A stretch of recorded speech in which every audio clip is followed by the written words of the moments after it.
Well, here we go. It's finally time to jump in past the mist to Misteria. So we finally get more details on the sets, but I think there's a more important thing to talk about first, and that is finally we're getting armory decks, right? We're getting ready to play classic constructed deck. Yeah, we're only one for now, but again, a great sign that we'll get more. And I like the sleek little box. It'll be interesting to see what exactly you get in it, because I don't think there's too many details. I haven't perused the articles too much, but yeah, it doesn't look like they've been updated just yet. No. So Armory Deck, KO, and then Armory Deck 2, and Strike decks. That's interesting. We'll have to keep an eye on that in August, then the final set of the year in September. So we also have a date for that, which is fantastic. I don't know. I guess I missed a day because I was out watching Beauty and the Beast, the musical, and come back and we see a ton of information. I knew the Pro Tour at Los Angeles would have something, but right, I have the whole keynote to read, and we might as well zoom through it together. Just go over the finer details. Probably, we'll watch the trailer. Why not? We're getting longer and better each time too. Welcome, traveler. You must be starving. Please, come inside. I think we can satisfy your appetite. Anything you like. Intimacy. Or perhaps ecstasy. Come a little closer.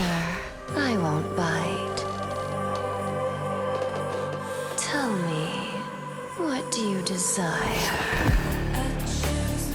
This is not what I expected, but I'm very glad this is the direction they're going, right? Sort of the roaring 80s of Japan instead. So they are going to be Marvel heroes, which is fine. There's only half the set too. So I assume again there'll be 5 and 1 reprint, maybe. Beware the tongue of the snake. Her fangs shall soon furrow. Pleasure is but the shallow illusion. Walk the true path, and you shall see clear.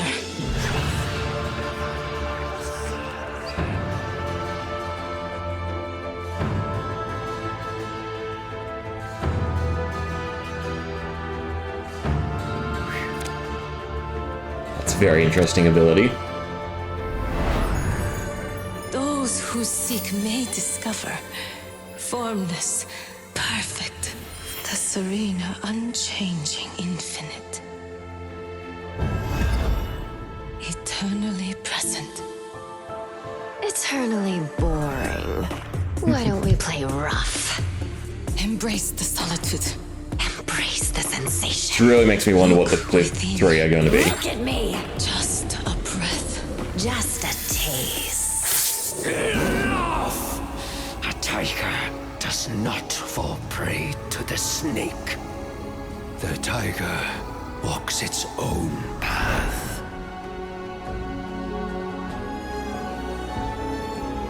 And I feel this will do very well. Especially with the art style compared to what's in the market, usually Western to Japan. The root of the light, the unmoved, the source of all movement. The center is unbound and free. Walk the path, seek the truth. Alright, so we have Assassin Snake, right? So our little pivot and guesses were a lot better the second time around. Then we have Illusionist with the Moon and Ninja with Tigers. So we'll see a great expansion on Crouching Tiger, which would have an interesting impact on around the table. But we'll get into the actual part of Mistveil. I do want to see the World Champion is going to be at Osaka, so that's fantastic. Anything else? So we'll go there for part of Mistveil and then come back later in the year. I know Japan is obviously quite large, and oh god, isn't this is similar to Cantonese and Mandarin. I might be wrong, right? So I'll hold my tongue before I dig myself a ditch. But that looks to be everything we need to see for now. On to part the Mistveils, and we're going to jump straight to the 3, because that's what we really want to look at. So we have the Alluring Desire of Nu as the assassin, right, with snakes. We get this new blue pitch mechanic. So yeah, it is completely brand new, and in a sense, one-dimensional, right, in the fact that no one else has this mechanic, so therefore any card that has an interaction with this will just be for Mystic. So, you know, that's always a double-edged sword, but we'll have to see where they go with the full set. Your attacks with stealth get when this chain link resolves, banish all action cards defending this. So you lose everything. It's interesting because there's not that great of a recycling from the graveyard. It's still a powerful effect, right? Especially since it's passive, but again, makes you think what else they're putting in there to actually make it more of a benefit. So instant, pay 3, we should probably look at whatever this resource is going to be called. Look at the top card of an opposing hero's deck. If it's blue, you may banish it until end of turn. You may play blue cards from that hero's banish zone without playing their cost. Now that is very curious wording as well, because in some matchups, especially against Shadow, well, this is a very blanket effect. So until end of turn, you may play blue cards from that banished zone. Now, it has the until, so they're tied together. You still have to pay it each time. But if they're putting cards in the banished zone, you can now double dip. So in certain matchups, that seems awfully strong. We have Enigma, the Ledger of Ancestry. First Spectral Shield attack each turn costs 1 less to activate. So I assume we're going to get some sort of activated weapon, like usual, to make this worthwhile. I've also seen they've scaled up the images, right? Because from Everfest onwards, they scaled them down whenever you access them. But now we're back up to bigger size, right? Hence why I have to scroll despite not being zoomed. So this is our Illusionist hero. That's, right, one half of the coin, because again, I would honestly assume 2 of each, not just 1 of each, but well, you never know, they might just do 1. We have Zen, Tamer of Purpose. So create a crouching target in your hand, search your deck for a card with combo, banish it, then shuffle. You may play it this turn. So depending on how this resource is generated, these are very strong effects. This one depends. Create a Spectral Shield token with +1 counter. So that's, again, this in comparison, if you're getting the same amount off, seems absolutely broken, right? This is a find any combo card you want and play it in that turn, which is just huge search, especially Ninja. So it will be interesting. We'll see. I should be able to read somewhere, right? So it's Chi. Empty your mind, find your inner Chi, true self, introduces Chi, but discovering of one's inner Chi is a journey. No, so I guess they're not really telling us, right? There'll be some cards to generate it. Transcendence might be, you know, the usual shtick in any game that has that sort of mechanic where it's you can play everything for free. So there's not too many details for us, unfortunately. See how much info is actually filled out though, right? Play day, normal expansion slot. So 13 new cards covering a range of heroes. Oh, they've reduced it again. I want this to be such a larger thing in sets to then make the set significantly more impactful to the entire scope of play. But, oh well. We'll see if we get any reprints or any of that. 239 card sets, 6 legendaries, 18 marvels. Okay, so what does that say? It's going to be all the heroes. It's going to be the string of illusionist cards, right? Which is interesting because this one's focusing on spectral shields. So if we are going to get another one, that'd make sense. And then probably Crouching Tiger.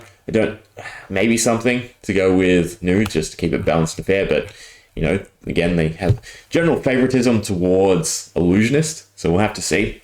No price increase, although again, boxes are never at MSRP anyway. Booster draft, sealed deck, and constructed play. 16 cards, so it's all the usual. New Blitz deck collection, ready to play out of the box. The part Mistveil Blitz deck collection provides everything you need to be in your journey. All right, so there's no. Includes 3-part. So is it actually only them 3? So it's similar to Around the Table. 3. Okay, they have. Sorry. Again, we're doing this as I read. But they're making bundles, which is fantastic. So you get 3-part Mistveil booster packs that can be used to customize each of your decks and a beautiful Playmat as well. Okay, so it's very similar to Around the Table. I love the fact that they're giving packs, because the whole impact of that is then you can take your Blitz deck, you can open your packs, and you can make something constructed, class constructed. So that's fantastic. I am curious about this. So it includes 3 part mail decks, 3 booster packs. So it's just 3 and 3, which isn't that substantial. If it was 3 and 6, I think I'd be a little bit happier. Each part of the Mistveil deck contains 40 cards, plus all the usual. Foil, hero card, non-foil extended art card. So it's same as the trend that they were using for heavy hitters. So that's good. 6 decks per display, 2 of each hero. Okay. So we have the collection, and then we have the normal Blitz decks. Although this is for Japan, which is interesting. So I wonder if they'll sell the bricks as they were, because I know most people, collect the decks. I collect the decks too.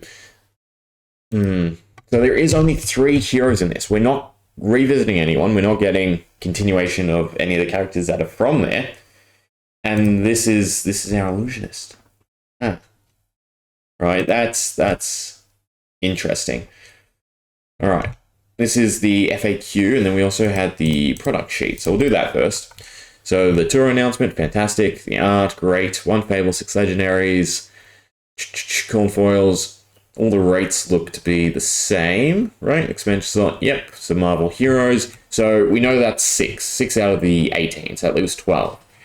Say there's 8-ish, right? For Illusionist, and then 4. Crouching Tiger 1, most likely. The other 3 could be something. Yeah, look at that. It's the same boxing as Around the Table, right? Again, that's a winning design.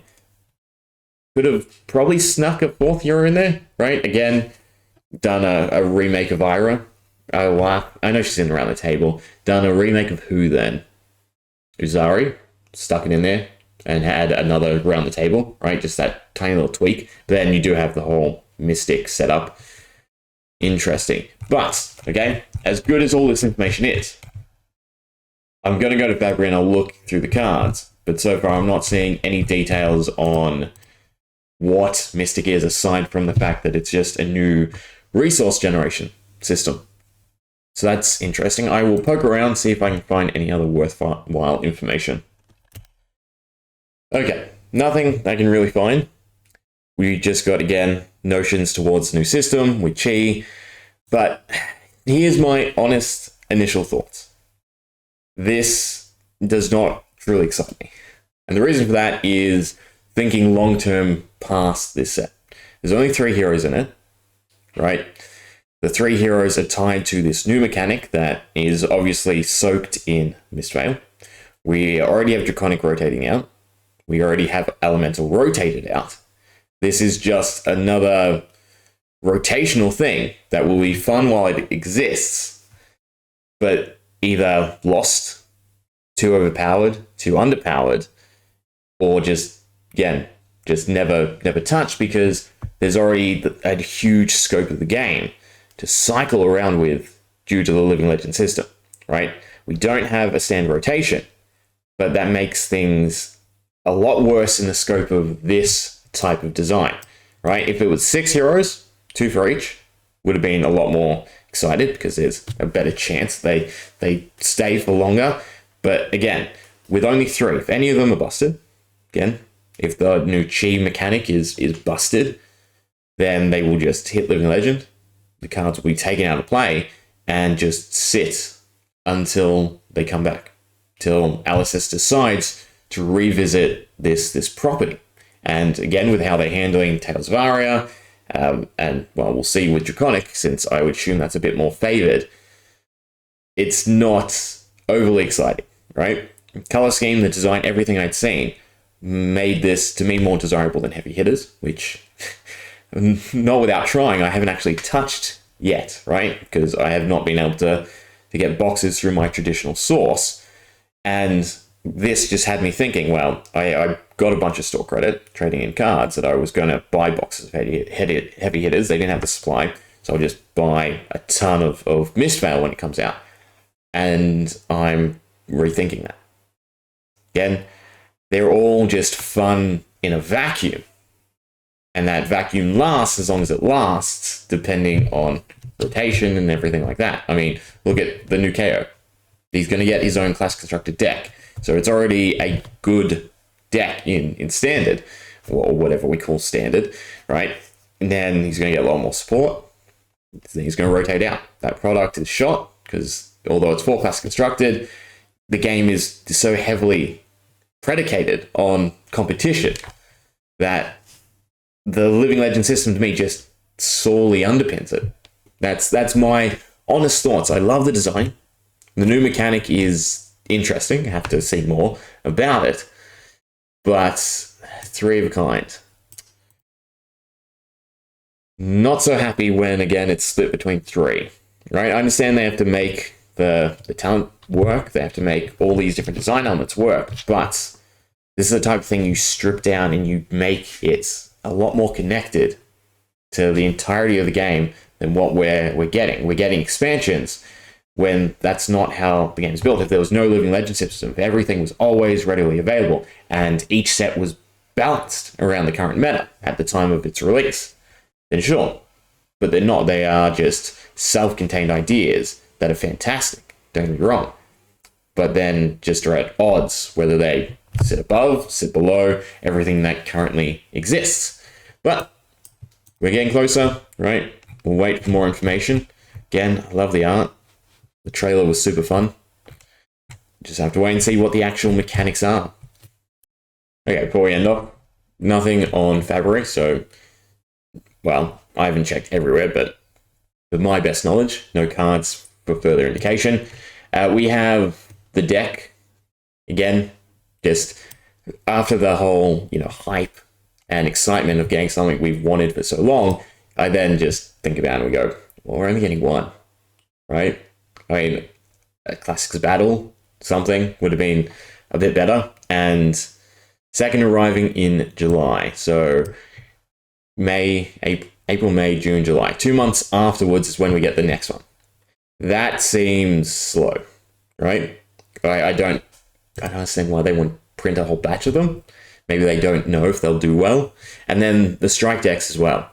So an innovative product for beginners, right? So Blitz decks don't fit that niche because, again, their design, their construction is very all over the place. But what is a strike deck? Is that a new format? Do we need a new format? Is it just a kitchen table format? Is it, a in-between Blitz and Class Constructed? Again, just thinking about everything here, there's a bit more questions. So I'll have to watch the actual keynote speech. But yeah, initial thoughts, mixed bag, which is not really how I want to end up feeling, right? But yeah, there's definitely excitement at first glance, but then when you start to just really mull things over, don't know what to expect, simply put. So yeah.